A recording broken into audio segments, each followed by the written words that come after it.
Hello students, I am Dhirendra Kumar Gupta. हम लोग physics का टॉपिक पढ़ने जा रहे हैं।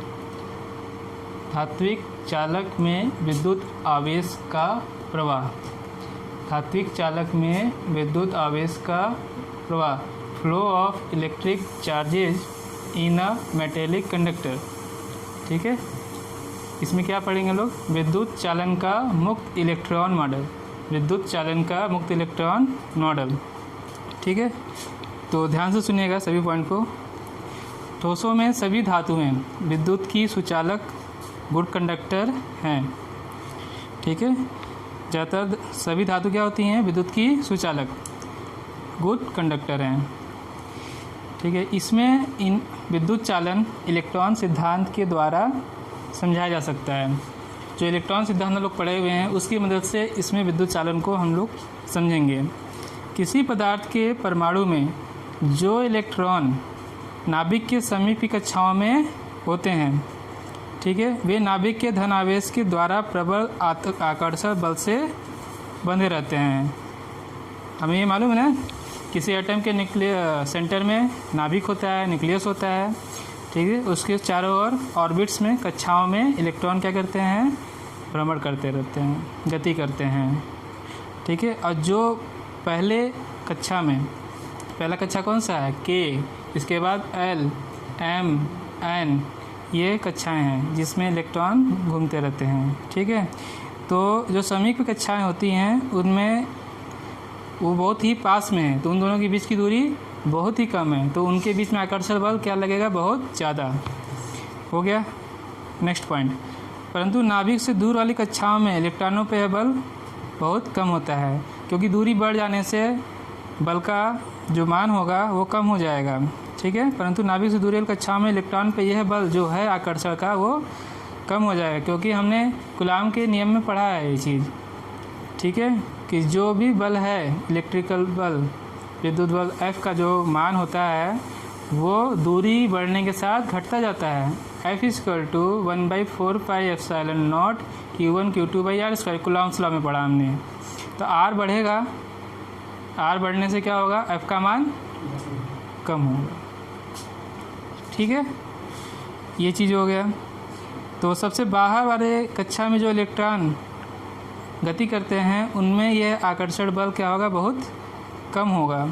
ठीक है, तो इन बाह्य इलेक्ट्रॉनों को इनके स्थान से आसानी से हटाया जा सकता है ना, क्योंकि ये कमज़ोर आकर्षण बल से जुड़े हुए हैं। जैसे कि किसी पदार्थ को रगड़कर या गर्म करके हम एनर्जी देते हैं उस इलेक्ट्रॉन को जो बाहरी कक्षा में, और उस एनर्जी को पाकर इलेक्ट्रॉन अपनी कक्षा को छोड़ देता है।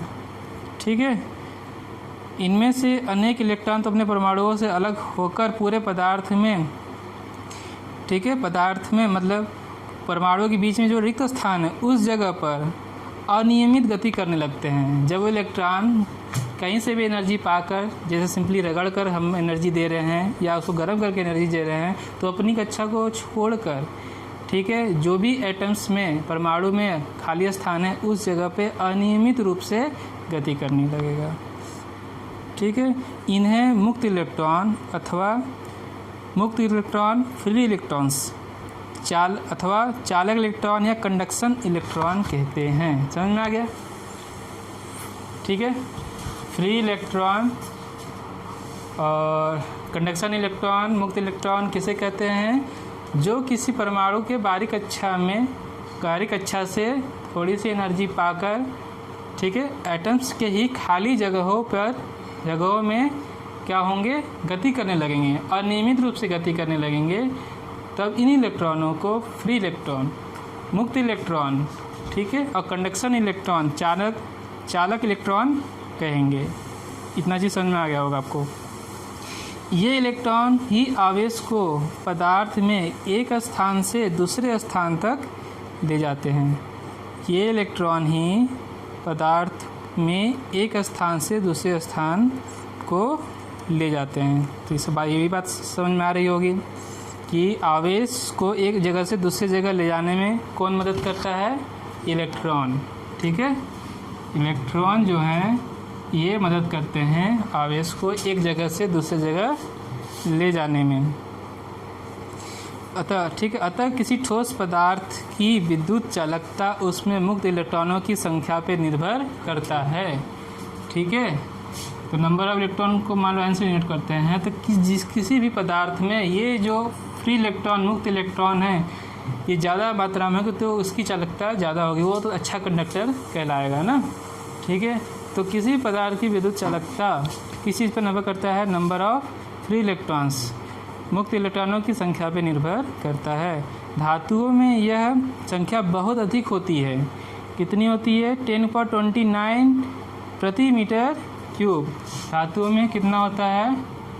ऑलमोस्ट लगभग 10⁻29 प्रति मीटर क्यूब। इतने इलेक्ट्रॉन्स कंडक्टर में, चालक में होते हैं धातुओं में।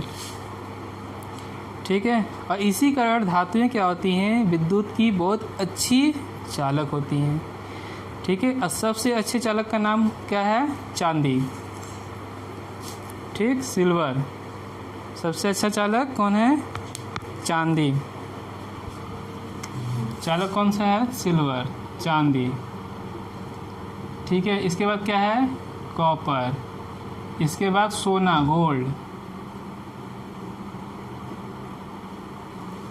ठीक है, तो सबसे अच्छा चालक याद रखिएगा चांदी है। चांदी के बाद ये सब हम लोग क्लास 10 में पढ़े हुए हैं। तांबा है, सोना, और इसके बाद एल्युमिनियम।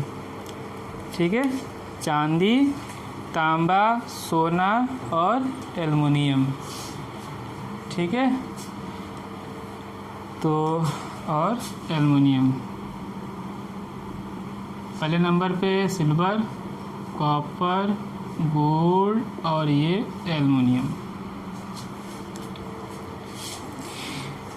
और जिन पदार्थों में मुक्त इलेक्ट्रॉन संख्या बहुत कम है या नहीं है, शून्य होती हैं, उसमें विद्युत आवेश का प्रवाह संभव नहीं होता है, तो ऐसे पदार्थ को विद्युत का अचालक, बेड कंडक्टर बोलते हैं या इंसुलेटर कहते हैं। हो गया? ठीक है, नेक्स्ट पॉइंट। तो ये चीज़ें समझ में आ गई होंगी आप लोग को। विद्युत चालन केवल धातुओं में ही नहीं होता, बल्कि कुछ द्रव और गैसों में भी होता है। ठीक है, परंतु धातुओं के विद्युत चालन अथवा द्रव और गैसों के विद्युत चालन में महत्वपूर्ण अंतर है। क्या अंतर है? धातुओं में विद्युत चालन ऋण आवेश वाहकों के चलने से होता है। ठीक है, इलेक्ट्रॉन के चलने से होता है, जबकि द्रव और गैसों में यह धन तथा ऋण दोनों आवेशों के प्रवाह आवेश वाहकों के चलने से होता है। ठीक है, क्या अंतर था? धातुओं में विद्युत चालन केवल ऋण आवेश इलेक्ट्रॉन की वजह से होता है, इलेक्ट्रॉन के चलने से होता है, जबकि द्रव गैसों में ये धन और ऋण दोनों प्रकार के आवेशों के वाहकों के चलने से होता है। यानी कि क्या हो गए? आयनों की वजह से होता है। ठीक है, धनायन, ऋणायन, इन दोनों की वजह से होता है। तो ये टॉपिक हमें समझ में आ गया होगा। ठीक है, नेक्स्ट टॉपिक हम लोग पढ़ेंगे मुक्त इलेक्ट्रॉनों के माध्य मुक्त पथ, शांतिकाल, अपवाह और अनुमगन वेग। ठीक है।